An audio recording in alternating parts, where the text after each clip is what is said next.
Good morning. Coach, good morning. Thanks for joining us. First question will come from Greg Barnes.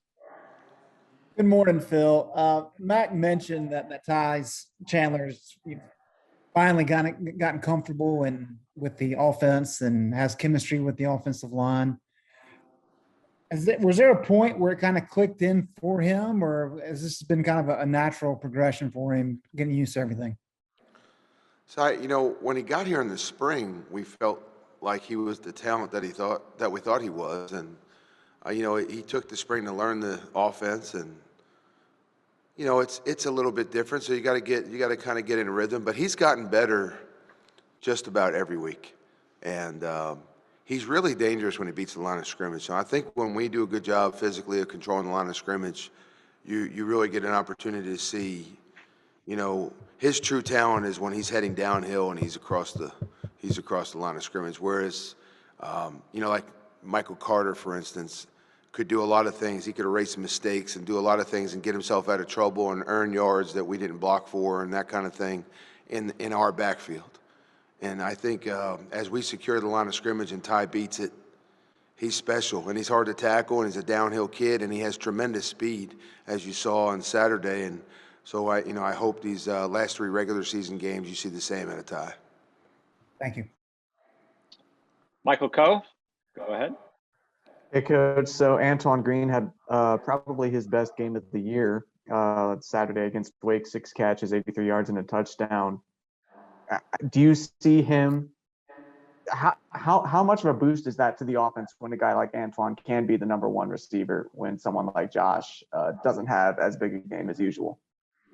Well, it helps us tremendously. And as a matter of fact, when I just went on my walk with Coach earlier today, we were talking about Antoine most of the walk, and it was about his emergence, and we've been waiting for it. And Coach Sabatini and Coach Galloway have been working with him for, the 2 years that we've been here, and he has really done a tremendous job of developing himself in the offseason. And, now I think he's in rhythm with where we are. I think he's doing a good job getting off press. I think he's doing a good job separating from people. And he's a legitimate weapon, and we're elated now that he is where he is. He gives us another weapon in the offense, and, much like Ty, I'm excited. I wish we had more than 3 left, and then, hopefully we created a bowl situation and we get to see him for a 4th game, and I'm looking forward to it. I think he's only going to get better on this home stretch that we have. Thank you. Luciano, go ahead. Hey, Coach, I hope you're doing well, and thanks for your time this morning. Pittsburgh is one of the teams with the most sacks so far, an area in which you have been struggling quite a lot. How do you feel you have progressed in that regard throughout the season, and how can you prevent it from being a major factor in this game? So I think we're going to continue to do what we've done, and that's pick our spots about when we want to hold the football. Right? You got to be strategic about it. We're going to keep calling the quick hit stuff and getting the ball out of Sam's hand. And I always think, Luciano, it helps you, when you establish the run game early in the ball game.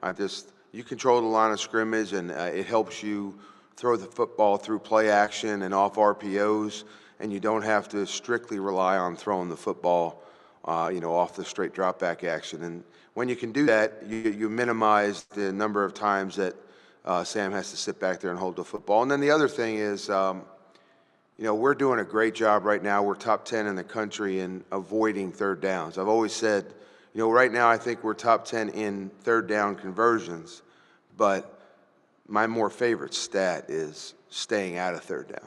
And that means we're more productive on first and second down. We're getting ourselves in the manageable type situations if we get in the third down, so the percentages of converting are higher. And we're staying out of those 3rd and 8+, 3rd and 12+ situations where people can pin their ears back and just tee off. And I think as we minimize those, we'll minimize more of our sacks. And that aspect of our game has definitely gotten better as the season's gone on. And, the TFLs and the negative plays and the sacks, as they decrease, I think our point output's going to go up. And so that's kind of what's been going on here the last 2 weeks. And, I would expect that to continue. Over to Dina King, please. Hey, Coach, you mentioned earlier with Antoine, Josh didn't have one of his great games. How satisfied was you with the other guys stepping up? Justin Olsen had a big catch. Ty had a big catch. Kamari had several catches as well. How did you like their performances? So, yeah, that's where we want to be. You know, in the last couple of weeks, we've been talking about the one thing that's not happening, you know, air raid philosophy is to distribute the ball to everybody. You know, and just offensively, you want to distribute, you want to have all 5 skill guys as weapons in your offense so that the defense has to defend all 5 guys. You know, and as we rolled through these last 2 seasons, we know all these names that were so common for a while, the De'Ami Browns and Michael Carters and Daz Newsome and Javonte Williams, because we kind of rolled through taking turns having them have big games. You know, we had rushers of 1 and 2 and 300-yard games. We had receivers with 200-yard games. We had Sam putting 400 and 500 up throwing the football, and we had 400 and 500-yard rushing days.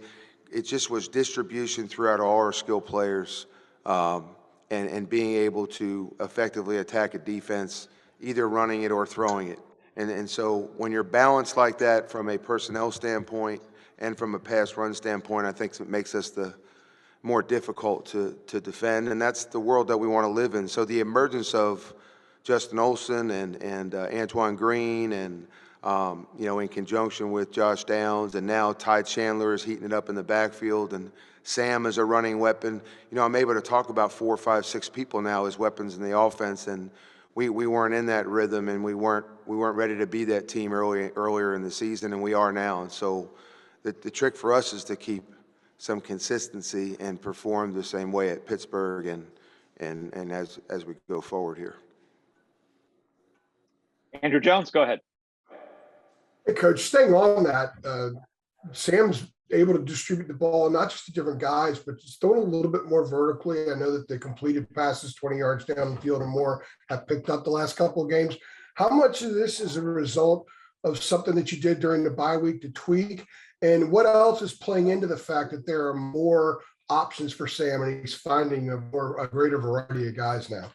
One of them is just the skill guys. The cast around them is getting better. We're improving. You know, I say this all the time. It's not to promote our staff, but we do have a good staff here, and we have tremendous leadership, obviously. And when you run a program that way, the program gets better every week, and things improve every week. And our guys on offense right now, I think, have done a terrific job of sticking to the plan. You know, even when there was some adversity, and we got better at what we want to do offensively, and it really promotes the strengths that we have with our skilled kids. And, you know, we're playing good football right now. We're playing in a rhythm. So that helps, you know. And then, I also think we are predicated on taking what the defense is going to give us. And so last year we threw for 550 yards against Wake Forest because that's what they gave us. This year we ran the ball for 330 yards because that's what they gave us defensively. That's how the offense is designed. So it's hard for me to say, hey, look, we're going to run the ball or throw the ball this many times each week because I don't know what the defense is going to do. And it really comes down to that. That's why we want to be able to distribute the ball to players so that we can attack the entire field. And we want to be able to run and throw the ball with the same efficiency so that when somebody decides to take one away, we can continue to be prolific on the other side of it. And that's, I have no idea what Pittsburgh will do with us. I mean, we know what they do defensively, Andrew, but you know, I don't know what they'll choose to do once we get out there on the field, and it'll be a matter of where do they give us grass, and Sam will make those decisions, and we'll decide where to distribute the football. Max spoke a little while ago about Sam's accomplishment, 10,000 yards. He's now the all-time leader in total yards in school history. Last week became the all-time leading passer. Excuse me. Can you kind of put into perspective just what he's been able to pile up in 34 games? I know you've been around some prolific dudes before, but kind of put into perspective what Sam's been able to do, certainly at this level, and the fact that he's still got several more games to achieve even more. So really, it's a question that I've been getting a lot in the last few weeks, and that is, you know, the perception of Sam was he's this elite passer, and he's a great deep ball passer, and he's very accurate, and you know, he's rolling up passing touchdowns and passing numbers and doing all that stuff. And then we come into this season and the cast at wide receiver is a little bit different. We got to wait for them to come along, and we have to rely on some other people, our tight ends and Ty and Josh Downs and Sam's legs in the run game, which is really, Andrew, something we wanted to do the last 2 years. But as I've said, the depth in the quarterback room has really affected that. This year, it has not. We're very confident in the guys that we have in that room. We think we're probably more talented now than we've ever been, and that allows us to utilize Sam to his full capacity. And he is a very accomplished runner.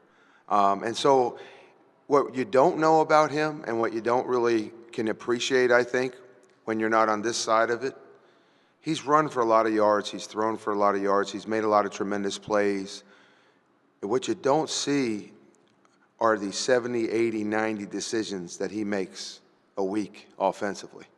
You know, you don't see that part of it. When I come in and grade him, I grade throw accuracy and I grade play production, but one of the columns I grade out is his decision making.